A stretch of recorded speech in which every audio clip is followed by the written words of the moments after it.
Que tal? Boas tardes. Acaban de rescatar o corpo dunha das nenas valencianas que naufragou nun barco turístico xunto á súa familia. O corpo de Lía, de 12 anos, apareceu unha milla do lugar onde se afundiu a embarcación. Seguen buscando os outros dous nenos e a seu pai, o exfutbolista Fernando Martín, de 44 anos. No político, xe os partidos fan balance. Feijóo di que este ano foi malo para España pola corrupción e pola inestabilidade parlamentaria do goberno de Sánchez. No Executivo non pensan o mesmo, aínda que admiten que carecen de apoios parlamentarios, pero din que salvarán a situación con medidas que non pasan polo Congreso. De que hay muchas medidas que no necesitan un rango legal y eso no es querer retorcer nada, sino eso simplemente es gobernar con una hoja de ruta muy clara. Este año se ha certificado que Sánchez ha perdido los apoyos para seguir, dicho por los mismos socios que le invistieron. 2025 ha sido el peor año del peor gobierno en la historia democrática de nuestro país. Estrear ano novo é sinónimo de actualizar tarifas, pero 2026 chegará cos prezos conxelados nas peaxes das autoestradas A Coruña-Carballo e Vigo-Baiona. O goberno galego decidiu manter as tarifas como están pros 30.000 usuarios destas vías. Tamén seguirá aplicando as bonificacións. A que vai subir a partir do xoves é a AP9. A viaxe entre Ferrol e Tui custará 28 euros con 10 céntimos. A reivindicación, cando menos, inmediatamente para facer a partir de xaneiro da conxelación das peaxes, que parece ser un ano máis que non vai ser así, sino todo o contrario, manténdoas como a autoestrada máis cara de España, pese ás reivindicacións do punto de vista político aquí. O 70% dos adolescentes descoñece canto gañan os seus pais e aínda así a maioría teñen á súa disposición unha tarxeta de crédito. Segundo un estudo que acaba de publicar a Fundación BBVA, os menores de idade teñen cada vez unha maior influencia nas compras familiares aínda que non coñezan a situación financiera da familia. E nos deportes resoa o derbi do baloncesto galego. O Obradoiro venceu e o Leima Coruña segue de líder a pesar de colleitar este domingo a súa primeira derrota.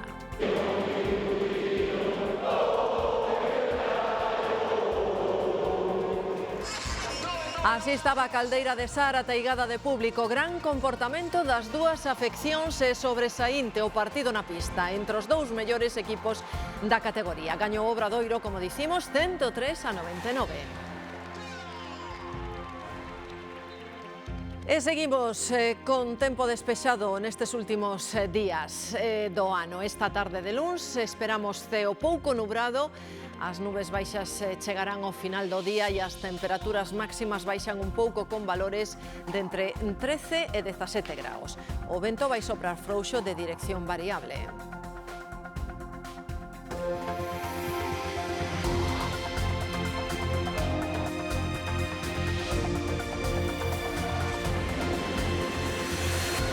As peaxes das autoestradas A Coruña-Carballo e Vigo-Baiona, de titularidade autonómica, van estar conxeladas o próximo ano. É un dos acordos do último Consello deste 2025. Gloria, a Xunta asume a suba do IPC. Sí, Marta, efectivamente, grazas a iso, un usuario que circule de luns a venres entre Vigo e Baiona vai aforrar o ano uns 260 euros. Ese aforro ascende a tos 390 euros para aquelas persoas que se movan entre A Coruña e Carballo. Alfonso Rueda dixo que esa conxelación das peaxes nas estradas de titularidade autonómica sitúa estas vías entre as máis baratas de España. Rueda pediulle ao Goberno Central que faga o mesmo nas estradas da súa titularidade. O presidente Rueda reclamoulle unha vez máis a Pedro Sánchez o rescate da AP9 para que a principal autoestrada de Galicia sexa de balde. Coa chegada dun ano novo, unha das preocupacións dos galegos está nas peaxes. As que non van subir son as de titularidade autonómica. A autoestrada Carballo a Coruña e a do Valmiñor continúan co prezo actual xa que a Xunta asume a suba do IPC e tamén mantén as bonificacións actuais por retorno en 24 horas ou percorrido nocturno. En total, destinan máis de 6 millóns de euros a estas axudas que beneficiarán máis de 30.000 usuarios. O IPC é asumido polas arcas autonómicas, queda conselado e a tarifa será a mesma que viñan pagando a toda agora. Non haberá suba ningunha nas autoestradas autonómicas a partir do 1 de xaneiro. E contrapuxo esas medidas coa situación na AP9 que volverá a subir co inicio do ano. A previsión é un incremento superior a un 4%. Ir de Vigo a Coruña, por exemplo, superará os 21 euros. O presidente da Xunta insiste en pedirlle ao Goberno que desbloquee o traspaso a Galicia da titularidade e que rescate a concesión para que quede libre de peaxes. A reivindicación, cando menos, inmediatamente para facer a partir de xaneiro da conselación das peaxes, que parece ser un ano máis que non vai ser así, sino todo o contrario, manténdoas como a autoestrada máis cara de España, pese ás reivindicacións do punto de vista político aquí, unánimos prácticamente, e o recente dictamen da Comisión Europea. Nos últimos 4 anos, as peaxes da AP9 subiron máis dun 20%. Estas non son imaxes de hoxes, pero sí son as imaxes que revelan o que se repite cada verán nos accesos ao Grove e a Sanxenxo, as longas ringleiras de retencións. Pois co obxectivo de facilitar o tráfico, a Xunta vai facer varias obras nas estradas próximas á Lanzada. Ademais, acordouse declarar como proxecto de interese autonómico as obras de ampliación da autovía do Salnés para acelerar todos os trámites. Andrea. Sí, unhas obras que van contar cun orzamento de 40 millóns de euros e que se van levar a cabo por fases nos vindeiros anos. Entre as principais actuacións está a ampliación da autovía do Salnés e desdobrar a vía rápida entre Sanxenxo e a Lanzada, así como creacións de sendas peatonais e carrís bici na contorna. E tamén, en paralelo, vanse levar a cabo medidas ambientais como a recuperación de dunas ou a mellora nos accesos aos humedais da zona. Un proxecto que ten como obxectivo mellorar a vida dos veciños e tamén dos visitantes, pero sobre todo minimizar o impacto dos atascos durante os meses de verán. A uns preocupalles o colapso no verán, a outros a chuvia do inverno. Os habituais da autoestrada do Atlántico queixanse do mal estado de conservación, sobre todo no treito final que remata en Ferrol. Aí en la zona de Puente de Eume quise pasar un camión y no fui capaz. Había unos charcos de agua, estaba lloviendo bastante, pero allí hace un balsa de agua. Y cuando lo crucé, me costó lo mío, Leva 22 anos aberto o tramo final da AP9 que remata en Ferrol e os usuarios reclaman un mellor mantemento. Si, ten bache, si. Non está porque se paga, non está en condicións. Está un pouco abandonada. Moitas veces hai socavóns. Faltan de luces de iluminación todo alrededor, porque non ten reflectantes como debe ter unha autopista. En días como hoxe non se aprecian tanto esas deficiencias. O problema chega cando chove. Se desliza porque o suelo non está ben, non agarra. O drenaje é malísimo, moi malo, faz aguaplaning, como vayas a unha velocidade, que tal. Piden un asfaltado en condicións e non pequenos remendos. Fa un trozo, a mellor polo medio, despois ao outro lado, que non está homogénea, está un pouco parcheada aquí, despois está lisa, en fin, o que hai. Non tuve problemas, pero que extremo a precaución para non telos, pero que sí é peligroso, sí. Tamén o BNG pon o foco en Ferrol. O deputado Néstor Rego reclama ao Goberno a mellora urxente do tren nesa comarca. A modernización das liñas tanto do norte como da Coruña Ferrol, a execución do bypass de Betanzos, a implantación do servizo de cercanías, parécenos que son medidas necesarias para que esta comarca teña uns medios de transporte ferroviarios á altura das necesidades de mobilidade actuais. O Partido Popular fai balance do ano que rematamos. Alberto Núñez Feijóo di que foi o peor ano da historia da democracia, un goberno rodeado pola corrupción e sen apoios parlamentarios, pero o Executivo asegura que irá aprobando as medidas sen necesitar pasar polo Congreso. María Chera.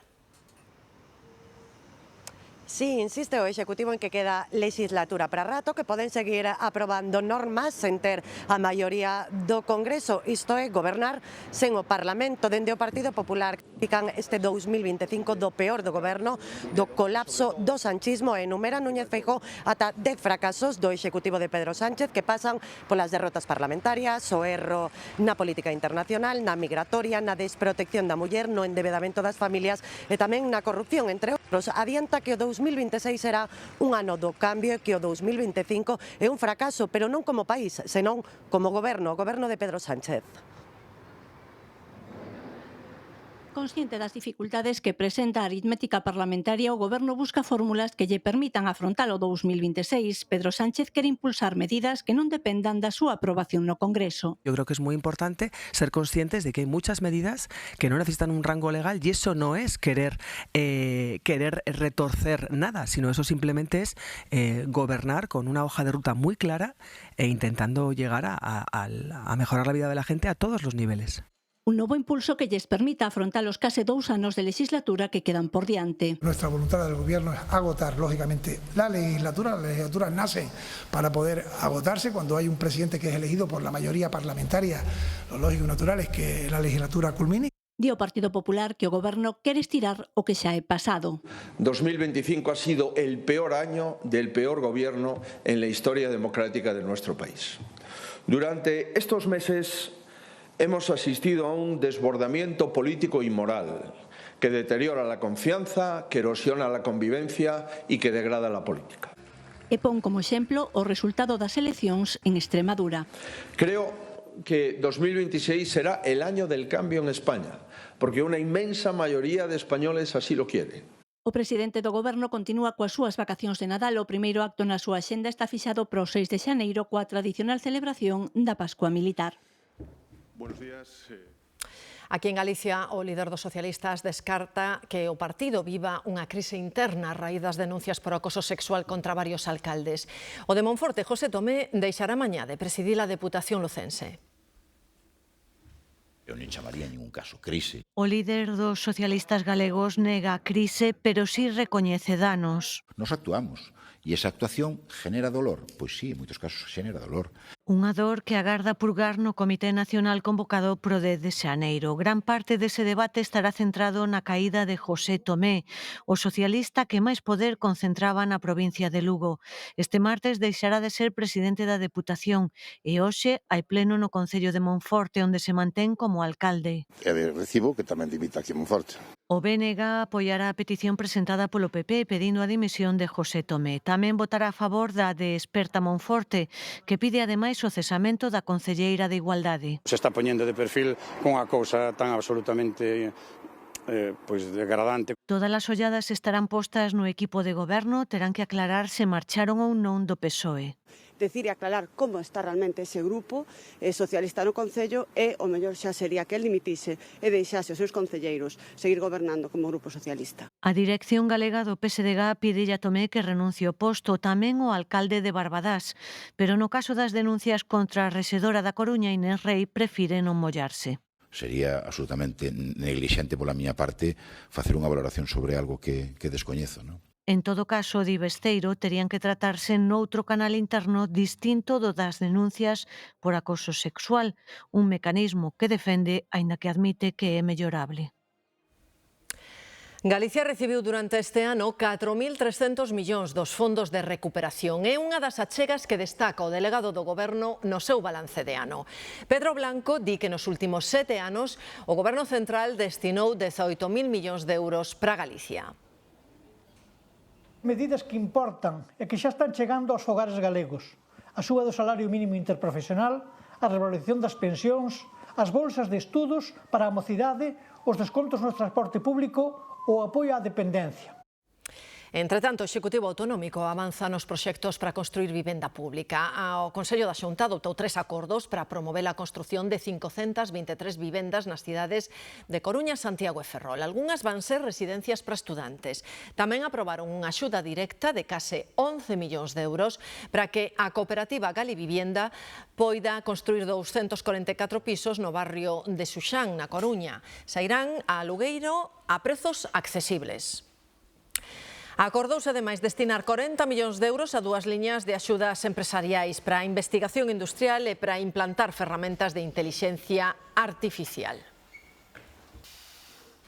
A innovación actualmente xa non a podemos considerar como unha tendencia ou unha moda, senón que é fundamental que as empresas comprendan que se trata dun factor indispensable para o seu crecemento económico, punto de que pois, na sociedade actual a maioría das empresas que non innoven están condenadas a desaparecer. E ollo este dato xa que falamos de empresas. Este ano que remata, por primeira vez, os maiores de 55 anos, que eran os que menor taxa de paro tiñan, superan en desemprego os mozos maiores de 25, segundo un estudo da Fundación BBVA. O paro entre os maiores está no 9,8%, que é 4 décimas por riba do dos mozos. Ademais, a posibilidade de volver a empregarse e as condicións de traballo son peores entre os de máis idade. Seguimos falando de soldos porque o salario mínimo é xa o máis común en España. Deixa así de ser a referencia para as persoas traballadoras sen cualificación ou experiencia.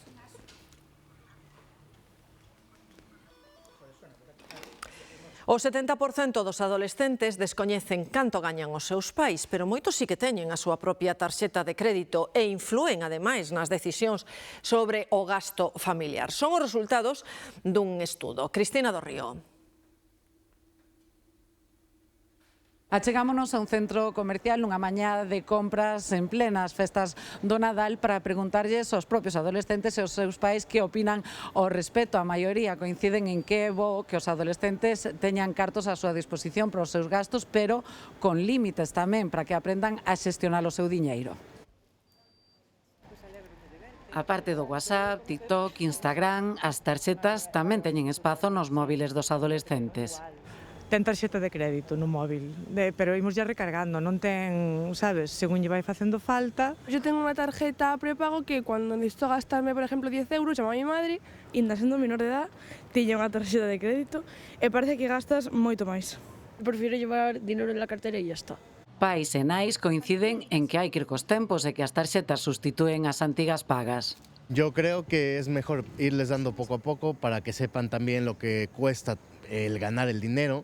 Tamén poden levar diñeiro en metálico, pero eu que sei, se en algún momento se encontran que lle fai falta e non teñen, pois, como o móvil o traen sempre con eles. Cando quere comprar algo avisa e compra. Segundo este estudo, 68% dos adolescentes descoñecen canto gañan os seus pais, pero na rúa aseguran que saben ben ata onde poden gastar. Pues tengo un límite de 100 en la tarjeta, entonces siempre gasto menos de 20 igualmente. Pregúntolle aos meus pais antes de utilizar a tarjeta a ver se hai diñeiro e se podo gastar. O uso da tarxeta podelles funcionar incluso como aprendizaxe para a vida. Tamén unha forma de habituarse a xestionar a súa propia economía e tamén a súa liberdade, no? Ao final, a autonomía é eso, no? Que aprendas a xestionarte e o diñeiro tamén é parte de eso. Tamén inflúe o criterio dos adolescentes no gasto familiar a hora de escoller tecnoloxía, regalos ou mesmo as vacacións. A plataforma Muface Sí volveu mobilizarse en defensa da sanidade concertada. O colectivo entregou na sede da Mutualidade en Pontevedra máis de 15.000 sinaturas recollidas a nivel nacional, exixindo medidas urxentes que garantan unha atención sanitaria digna. Piden que se elimine o copago e o dereito a acceder ao 112, aínda que non sexa unha urxencia vital. Denuncian cancelacións de consultas e de operacións. Aunque formalmente la asistencia se considera garantizada, en la práctica se producen cancelaciones de consultas, retrasos quirúrgicos, derivaciones constantes y limitaciones asistenciales agravadas por la reducción de aseguradoras y cuadros médicos, lo que produce una desigualdad territorial. Moncloa xustifica a compra de tecnoloxía militar a Israel a pesar do embargo imposto ao goberno de Netanyahu. A ministra de Defensa explica que autorizou a compañía Airbus saltar ese veto porque os acordos teñen un fin industrial, non militar. Para poder seguir el trabajo pues, de determinados proyectos industriales, de aviones, el A400 o el C295, necesitan esa tecnología israelí, pero con una finalidad, como digo, industrial, comercial, de exportación, y para nada está relacionado con el ámbito de las armas. O acordo de paz para Ucraína parece cercano, polo menos niso confían Trump e Zelensky. Din que está máis preto ca nunca, aínda que recoñecen escollos no camiño. O principal é convencer a Putin dun alto fogo e negociar o futuro na rexión do Donbass. Argemino. Donald Trump e Volodymyr Zelensky dixeron estar de acordo no 90 ou 95% do plan de paz de 20 puntos para Ucraína. As partes máis contenciosas seguen sendo o estatus territorial do Donbass, aínda que Zelensky aceptou a idea de crear unha zona desmilitarizada, e as garantías de seguridade por parte de Estados Unidos e dos países europeos. A pesar das declaracións optimistas, é moi pouco probable que Rusia, parapetada nas súas posturas maximalistas, acepte este plan de paz. Durante a comparecencia, Trump, que falara por teléfono durante 2 horas e media co ruso Vladimir Putin antes de ver a Zelensky, adoptou puntos de vista rusos, como a idea de que Putin quere que Ucraína teña éxito. Y hay un nuevo foco de tensión internacional porque a China inicia manobras militares en Taiwán con ensayos de fuego real en objetivos marítimos e terrestres. As autoridades taiwanesas falan de intimidación militar e ademais acusan a Pekín directamente de desafiar a orde internacional. E imos ata Italia, ali detiveron 9 persoas sospeitosas de canalizar millóns de euros pro movemento Hamas a través de supostas organizacións benéficas. Ampliamos os datos. Dende Roma, Javier Romero. Sí, a investigación revelou que as asociacións benéficas recadaban fondos que se prestaban como axuda humanitaria para a poboación palestina. Porén, todo apunta a que máis de 7 millóns de euros deses fondos acabaron directamente en mans de Hamas ou en entidades ligadas. Desde o goberno, o ministro do Interior dixo que hai que preservar a presunción de inocencia dos detidos, pero que o arresto produciuse despois de atopar evidencias dun comportamento que desde o punto de vista das autoridades pretendía ocultar o apoio a unha organización terrorista. Abrimos la página de sucesos mirando cara a Indonesia. Allí recuperaron o corpo de Lía, a nena española de 12 anos desaparecida no naufraxio dun barco turístico. Mentres seguen buscando os outros 3 desaparecidos da súa mesma familia. As autoridades indonesias e os familiares confirmaron que o cadáver recuperado no lugar onde o venres naufragou un barco turístico é o dun dos 4 cidadáns españois desaparecidos, a pequena Lía, de 12 anos. A nai, que sobreviviu ao accidente xunto a outra filla, identificouna na mesma ambulancia que trasladou o corpo ata o hospital de Labuan-Bajo. O cadáver da pequena apareceu abollando a media milla de distancia do posible lugar do afundimento, en augas da illa de Padar, no leste de Indonesia. Outros 3 membros da familia, o pai e 2 fillos tamén menores, continúan desaparecidos. A operación de busca incorporouse este luns outro barco da Axencia Indonesia de Rescate e son xa 100 os efectivos despregados na zona. Están todos los equipos de búsqueda y de rescate de Yakarta trabajando en la zona y lo único que podemos esperar y desear es que finalmente puedan encontrar los cuerpos que quedan pendientes de encontrar. Nun comunicado, as familias dos desaparecidos pediron que se respecte a súa intimidade e aseguraron que non regresarán a España sen el estrés. Esta é a 4ª xornada da busca que, segundo as autoridades indonesias, podería prolongarse aínda unha semana. Aquí o temporal de chuvia que azoutou o leste de Andalucía durante a fin de semana deixa xa 3 persoas mortas polas riadas en Málaga e en Granada. A primeira hora desta mañá retomábase a busca da outra persoa que seguía desaparecida na localidade malagueña de Alaurín el Grande. Horas despois localizaban o seu corpo na desembocadura do río Fajala. Trátase dun dos homes que viaxaban na furgoneta que foi arrastrada polo caudal do río o sábado á noite. O outro ocupante do vehículo xa fora localizado tamén sen vida este domingo. En Granada, a Garda Civil facíase cargo tamén hoxe do rescate do corpo do motorista desaparecido cando intentaba cruzar un regato domingo pola mañá en Íllora. O amigo que o acompañaba logrou salvarse e deu a alerta que puxo en marcha un dispositivo de busca que atopou primeiro a motocicleta e logo o cadáver do mozo a 3 km do punto do accidente. O temporal de choiva intensa e vento moi forte afectoulles esta fin de semana a 27 municipios da Costa do Sol e o Val de Guadalhorce, onde deixou máximos de 130 litros por metro cadrado en 12 horas. En Mazarrón, en Murcia, 2 mangas mariñas fixeron saltar polo aire os equipamentos da zona do Porto. La lluvia, el viento estaba increíble, como una bomba algo, Y hemos pedido toda la terraza y también los techos también. A máis dos estragos en toldos e tellados, o vento arrastrou un coche xusto despois de que o seu ocupante o abandonase para protexerse nunha nave do Porto. Falámoslles agora do aparatoso incendio dunha tenda de produtos agrícolas de Baíñas en Vimianzo. Malia que se escoitaron explosións e o lume calcinou por completo o local, non houbo danos persoais. Iria. Pois si, como vedes, as lapas destrozaron por completo esta tenda agrícola, pero, por sorte, non houbo feridos neste incendio que comezaba ás 8 da tarde aquí na parroquia de Baíñas. Foi un lume que mantivo en vilo os veciños que escoitaron fortes estouridos que rebentaron os cristais das ventás deste almacén agrícola. E tamén supuso un reto para os bombeiros que pasaron varias horas intentando sofocar as lapas, xa que o interior estaba repleto de sprays pinturas e outro tipo de material altamente inflamable. O ruído das explosións e o fume que saía da tenda alertaron os veciños de Baíñas pasadas ás 8 da tarde. Bueno, era impactante ver os estallidos que saían de aquí de dentro, porque, bueno, como ben vemos, aquí é unha comercial onde había, bueno, produtos de toda a clase. Pois desde pinturas, disolventes, material agrícola, maquinaria de todo tipo, pode haber unha pequena deflagración, pois eso, por disolventes ou por combustible de algunha destas máquinas. As tarefas de extinción levaron máis de 2 horas e precisaron da intervención dos bombeiros de Cee e de Santa Comba. A enorme carga térmica do material almacenado dificultou a extinción.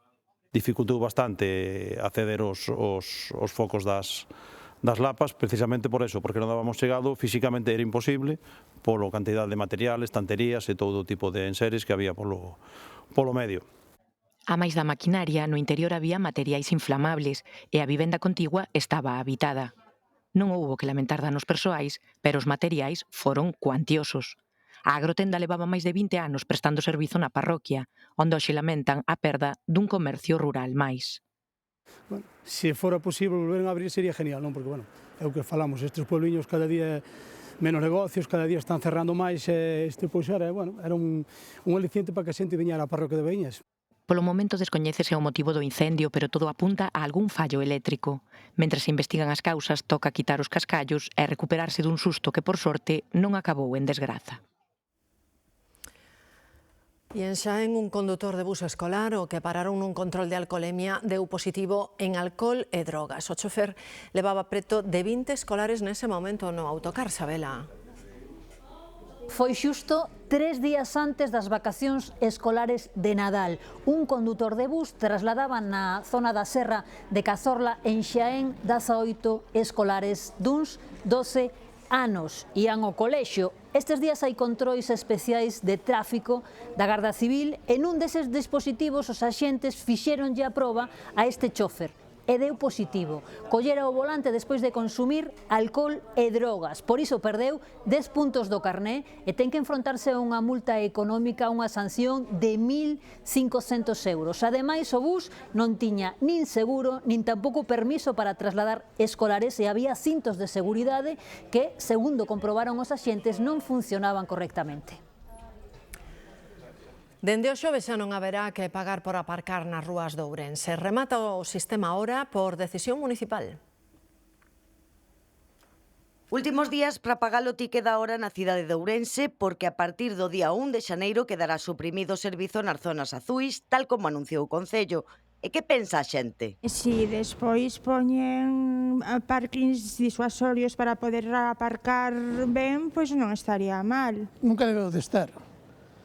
Non ten moito sentido porque nunca funcionou como teóricamente debería supose que iba a funcionar, nunca hubo rotación. Malo porque quedan sin puestos de traballo, por o resto ven e non ven, porque hai xente que poñería o coche aí toda a mañá e de outra maneira entra e sale. Iso está ben, se o quita mellor. Non me parece nin ben nin mal, o que pasa que se unha cousa vai unida á outra, non sei por que sacan a hora e deixan a grúa, porque che van levar o coche igual. ¿Qué pasa con esos trabajadores que están en la hora? ¿Qué va a pasar con ellos? Y que nosotros no sabemos nada también. Que se elimina esto y qué es lo que se pone. Vamos al parking todos. Agora quedaban xa pouco máis de 700 prazas da hora. En toda a cidade de Ourense hai uns 20 anos había unhas 1000. Unha medida obsoleta, segundo o Concello, pero a xente pide alternativas para aparcar. Que fagan uns aparcamientos en condicións que non cobren, porque eso é o peor, porque senón, onde metes os coches? Na cama? Eu penso que é a única ciudad que a ten. Pontevedra por aí non hai hora. Pero vamos, teñen aparcamientos. E aquí non hai un aparcamento siqueira. E o Concello de Santiago vai pagar as facturas pendentes aos pequenos provedores, pero segue sen poder aboar as da concesionaria da auga Viacua, que ascenden a case 1 millón de euros. Bénega, Compostela Aberta e PSOE votaron a favor. Os non adscritos abstivéronse e o PP votou en contra. Na Coruña van ter orzamentos municipais do ano que ven despois do acordo entre PSOE e BNG. Iso sí, empezarán o ano coas contas prorrogadas porque as novas teñen que pasar un período de alegacións. O PP critica que non se negociou con eles.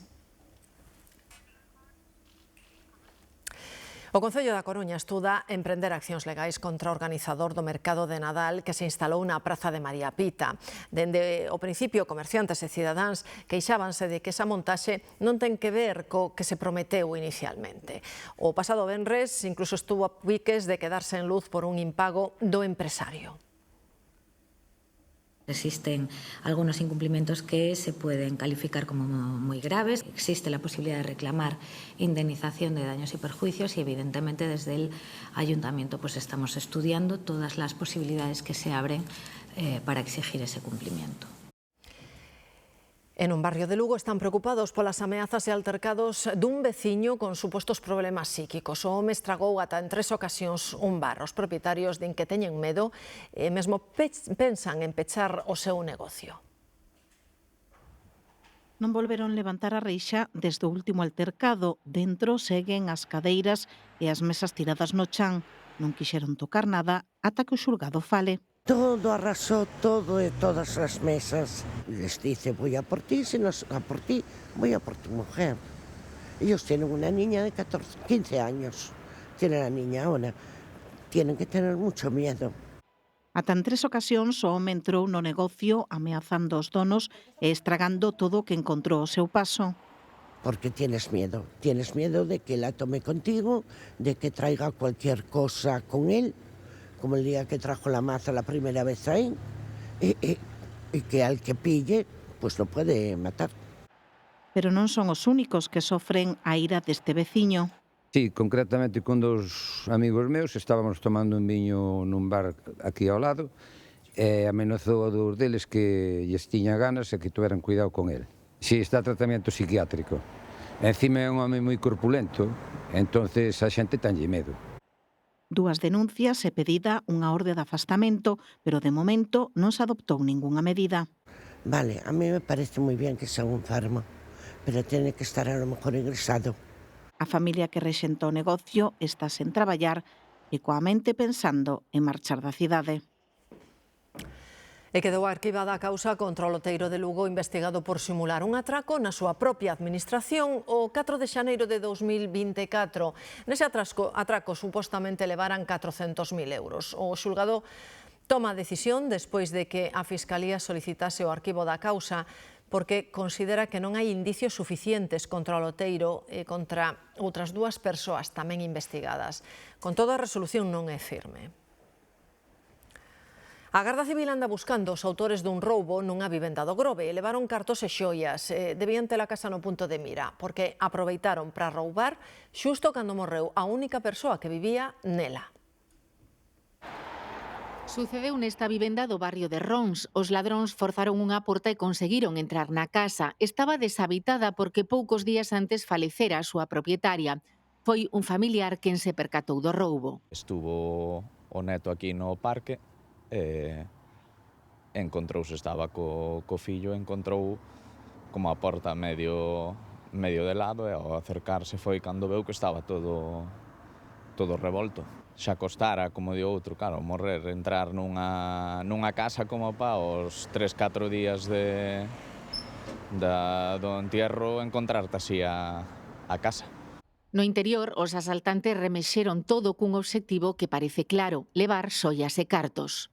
Os electrodomésticos grandes están todos, entón supónse que todo o que rebuscaron e deberon de ter toda a noite porque está todo mezclado porque buscaban eso, ou xoias ou cartos ou algo antes de que a familia fora a retirar todo. Todo apunta a que os ladróns coñecían a propietaria e sabían do seu recente falecemento, circunstancia que aproveitaron para entrar na vivenda antes que a súa familia.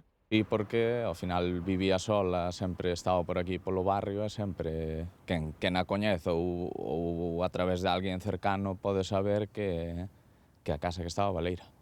Nin a morte respectaron uns ladróns aos que xa busca a Garda Civil, non trascendeu a cantidade de cartos nin o valor das ollas que roubaron.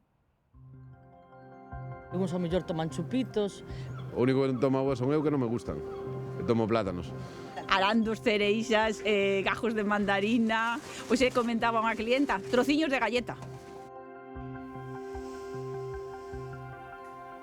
Son algunhas das alternativas á tradición de tomar as 12 uvas durante as badaladas. O das uvas segue sendo maioría, pero nos minutos escoitaremos moitas máis opcións porque hai nas para todos os gustos e tamén para todos os petos.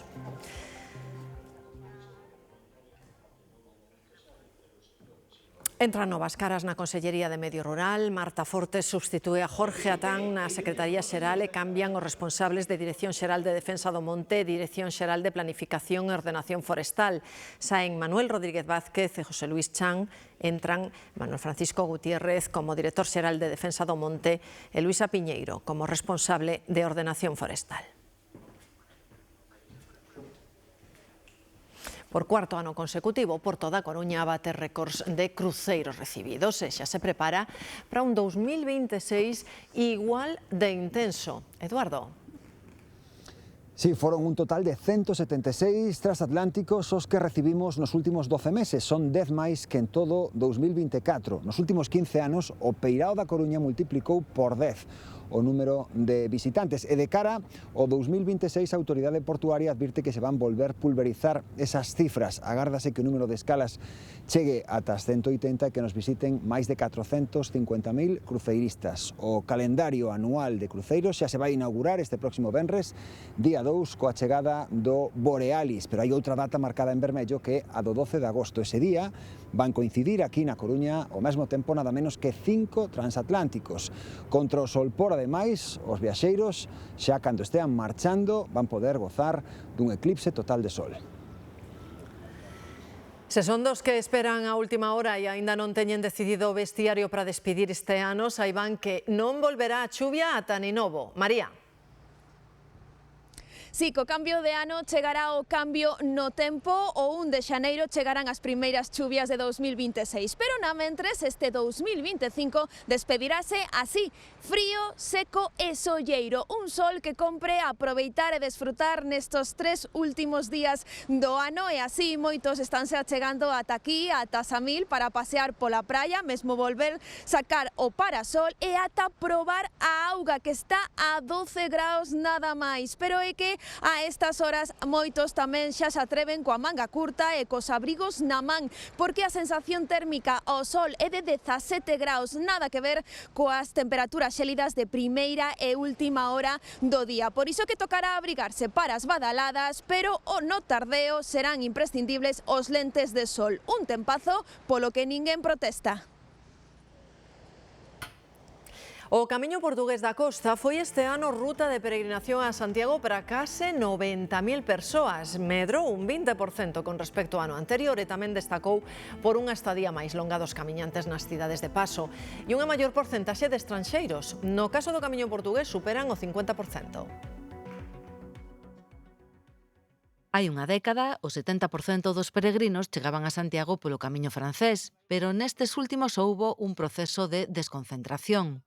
Beneficia máis territorios e posibilite unha desconcentración que tamén é moi importante. Os responsables da Dirección de Turismo presentaban hoxe en Vigo os mellores resultados da historia do Camiño Portugués da Costa, que medrou 13 puntos máis que a media, pasando de 70.000 a case 90.000 peregrinos en 2025.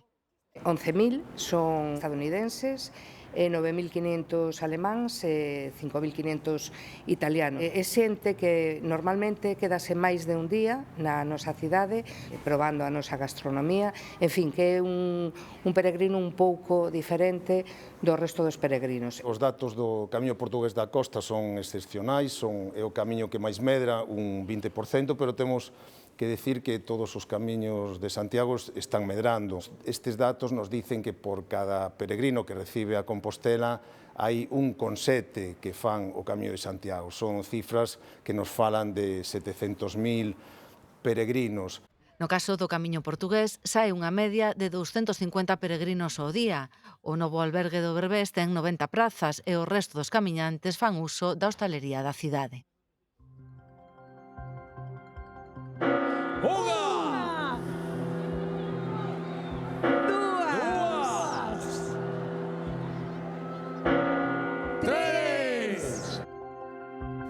E así ata 12 se escoitan este son das badaladas, seguro que pensan en tomar as uvas, pero ollo porque cada vez son máis os que optan por tomar outra cousa. E hai alternativas para todos os gustos. Poucas tradicións teñen máis raigame que tomar as uvas en Noitevella. Iso sí, son un 7% máis caras ca o ano pasado e moito máis ca hai un mes, pero véndense igual. Marcas igual, podo che dicir que igual, non botan para atrás. A uva da sorte hai que poñela. Estaba a 3,95 y la han bajado a 2,65 para que la gente pueda comprarlas con más facilidad. Badaladas e uvas da sorte son innegociables para moitos. A tradición hai que seguila sempre, o que, como digo o refrán, o que se ha de vender se empeña. Nos tomamos uvas todos. Igual os cativos hai que pelarlas, pero sí, seguimos tomando as uvas. Sempre, as uvas da sorte hai que tomalas, sempre. Outros buscan alternativas imaginativas. Todos tomamos as uvas, algúns ao mellor toman chupitos. O único que non tomo uvas son eu que non me gustan. Eu tomo plátanos. Arandos, cereixas, gajos de mandarina. Hoxe comentaba unha clienta, trociños de galleta. Miña nai dixo, uvas igual, ten medo igual atragantarse, cualquera cousa, e di, vamos a cambiar, igual pasas en vez de uvas. Os pequenos da casa condicionan as tradicións. A veces que buscar sustitutivos como gominolas, lacasitos. Los niños la monada, uvas pasas o las uvas sin pepitas. Bueno, cacativo sí, por chuches. As uvas acompañan a moitos onde queira que marchen. Siempre, siempre. Las uvas. Ya estuve fuera yo en el extranjero y también las tomábamos allí, ¿eh? Todos tomamos uvas, ¿verdad, Juan? Además las tomamos fuera de casa, porque estamos aquí de visita. Malia que a uva branca sempre vida é case un 40% máis cara que hai un mes, poucos escatiman neste esencial das mesas de Noitevella.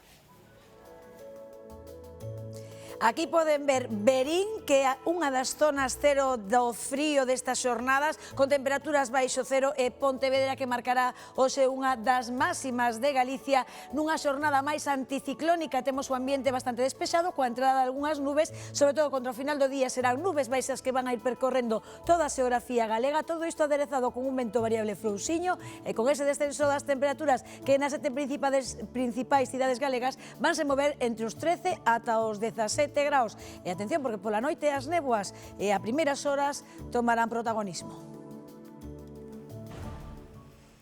Tan só unhas horas despois dunha nova erupción do volcán máis activo de Italia, o Etna, na illa de Sicilia, a algúns turistas faltoulles tempo para chegarse á súa ladeira e desfrutar dunha xornada de esquí de montaña. Quen dixo medo? Nin a visión do volcán aínda fumegante, nin a elevación do aviso por alerta amedrentou os esquiadores, que destacan a beleza do contraste entre a ameaza do volcán, a neve e o mar aos seus pés.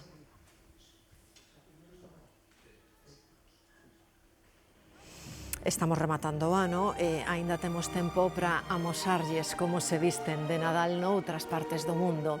A San Petersburgo, a segunda cidade máis grande de Rusia, o Nadal aínda non chegou, xa que os cristiáns ortodoxos celebran o día 7 de xaneiro.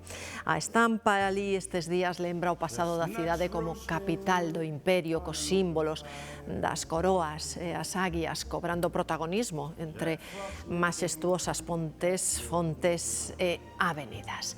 Así pechamos o Telexornal Mediodía. Ata mañá. Being sung by a choir and folks dressed up like Eskimos. Everybody knows our turkey and some mistletoe help to make the season bright.